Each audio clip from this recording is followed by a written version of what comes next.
Good afternoon, D&D, TikTok, and beyond, and welcome to Roll for Sandwich, the series where I let fate decide my lunch. Let's go. Today we welcome back to the show these mermaid dice. Let's hope today they're lucky for us. Let's get things started with our roll for bread. 1. Mystery. Today, the mystery spot contains oatmeal cream pies. I recently picked these up from a halfling named Deborah. If you're unfamiliar with oatmeal cream pies, they are a soft oatmeal sandwich cookie with cream in the middle. Next up, let's roll for our main. 7, corned beef. Back to our corned beef brisket. I'm not mad about that. A drier main is good. We don't want this getting too soggy. All right, let's roll for some cheese. 3, pepper jack. I already had some pepper jack sliced up, so we're gonna just get that on our sandwich. So far, this seems doable, but we'll see where it goes.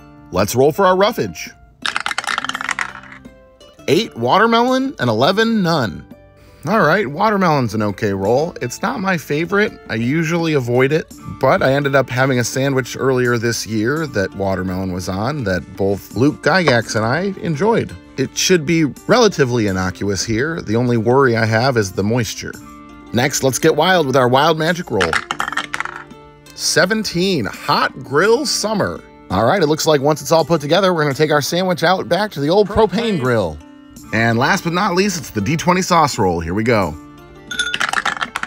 11, Alaskan bullwhip hot sauce. This hot sauce is made with bullwhip kelp, harvested from Alaska. The kelp grows very fast, sometimes up to 2 feet a day, making it a very sustainable food. It has a rich umami flavor, and in this hot sauce, it's mixed with peri-peri pepper, so it has a decent kick to it as well. I'm not really sure what would have been the ideal sauce for this sandwich, but I definitely think this was one of our better options. Okay, let's get our sandwich closed up here. And then since we're going on the grill, no toothpicks today, we're gonna use some tin foil to make sure it doesn't just disintegrate and fall apart, because that's what I'm worried about. All right, let's head to the grill. All right, we've got our grill up to about 375. Let's get our Sammy on there. I've never cooked an oatmeal cream pie sandwich on the grill before, so we're gonna start with 5 minutes and see how things look after that. Well, truthfully, it's been a little closer to 10 minutes, unfortunately, but things get away from you when you have small children. As I feared, the cream pies have basically disintegrated. The cream leaked out and got caramelized, which is interesting. The watermelon has released most of its water. The cheese is nice and fully melted.